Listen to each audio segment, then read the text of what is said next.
Muli si Mr. Peps ay gagawa ng pagkain na naman pala at ipapatikim natin sa kanila.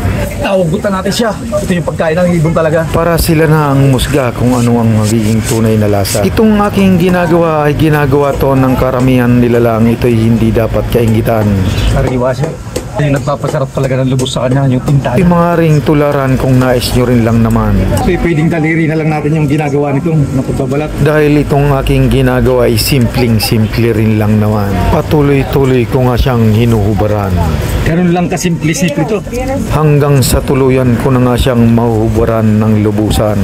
Natanggal ko na nga yung pinakambalat niya. Tatanggalin ko rin yung mga taba-taba sa kanyang katawan. Ganon din yung mga tinae niya, ito'y inalis ko na. Hanggang sa papaliguan ko na siya ng tubig river pala. Kaya ito'y sariwa talaga. Muli maraming salamat nga pala sa mga viewers natin dyan na lagi tayong sinusubaybayan na walang pumilit kanino man. Para panoorin niyo yung aking mga ginagawang simpleng-simple lang naman. Ganun din pala sa mga bago nating followers dyan na nakasubaybay sa aking mga ginagawang simpleng-simple pa rin naman. At ganun din nga pala sa mga baser natin dyan na hindi kayo nagsasawa sa mga komentong hindi maganda. Ako po'y lubos na nagpapasalamat sa inyong lahat. Dahil kung hindi dahil sa inyo, kayo yung nagiging inspirasyon ko sa aking paggawa ng mga content na to. Kaya lubos-lubusan akong humihingi ng pasasalamat sa inyong lahat. Viewers man o followers man o kaya baser man, tayo'y lubusang nagpapasalamat ng lubusan sa inyong lahat. Patuloy-tuloy na nga ako sa aking mga ginagawang simpleng-simple pa rin lang naman. Ito naman yung mga prutas na yung aking ihiwa-hiwain na. Ganon din yung sibuyas sa aking binalatan na at pinagulong ko muna at patuloy-tuloy ko na siyang ginagayat na naman. At tuluyan na nga nating natapos na gayatin. Ito'y magbibigay muna tayo ng dekorasyon sa ating mga ginagawang simpleng-simple lang naman. Yung tasa naman yung aking pinalundang na at maglalagay na ako ng iba't ibang mga lubos na pampalasa. Nilagyan ko na nga ng timpladong suka at ganon din yung soy sauce yung aking inilagay na. Wala na tayong bang gagawin dito. Patikim na sa kanila.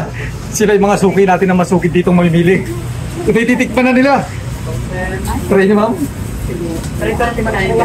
Kung gato muna.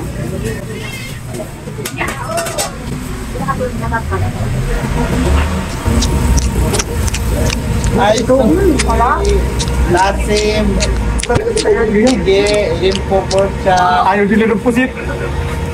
Yung lato na lang tinikman nila. Ano yasa, madam? Yung pusit. Yung binit mo, sa usawan. Ano ba nga ba? Tara na kung sino man yung may nais makipag-ugnayan kay Mr. Peps. Ito'y maaaring libre at maaaring kayong bumili. Ito po Total ayaw ng suki natin kasi minsan talaga yung iba't ibang uri ng tao mayroon namang kanya-kanya tayong taste. Ayaw nila ng pusit. Si Mr. Peps na lang yung titikim. Boy, may ano lagayan mo?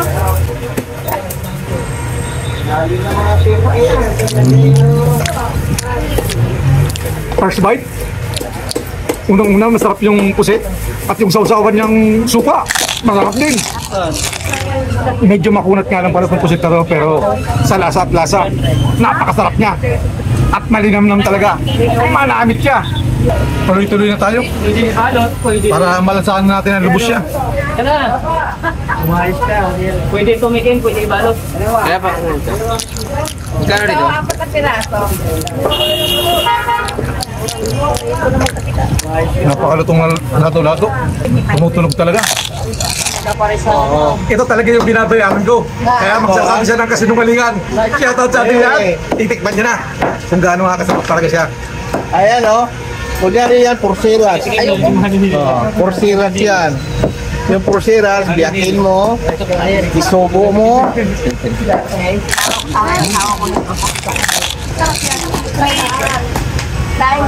Ayan, titikim rin si madam. Yan. Ayan, shout out Ayan, tinikman din ni madam. Masarap lang. Tapos na itong tawag.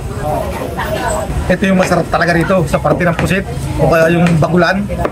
Dito talaga yung pinakamasarap. Napigyan pa ko nito isang hiwa. Kaya pa lang.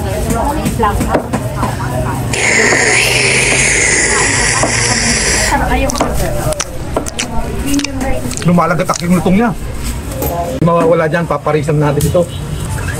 Nakulat ako doon. Hindi, 199. Bagay. Para sa tagumpay. Siya tayo lahat. Siya puno. Ano yan, pulutan? Masarap nga siya. Pretty. Pero mas masarap po talaga yung bilog sa kanya. Tikman mo, tinikman ko nga yan, sarap. Ang sarap na sausaw. Teka, wag ka. Nandito na yung pinakasinungaling na tao talaga dito sa palengke. Magsasabi na naman to ng kasinungalingan. ayun yung ilalagay mo. Hindi yan. Kain ka, gusto ko. Ayun yung... Ayaw na rin pala nun. Gusto niya, latong-latong lang yung gustong kainin. Maraming ayaw pala dun sa ginawa ni Mr. Pep na yun, yung pusit na yun. Wala pang kain, kaya ito lang muna. Anong masasabi mo sa lato-lato? Nandito talaga si Tita Mel. Siya talaga yung magpapatunay ng lubos talaga. Yan, try mo na. Kay senior namin dito, pero yung panlasa niya hindi pa tinatawag talaga. Talaga, masarap ang gawa ni Mr. Pitt. Talaga ito,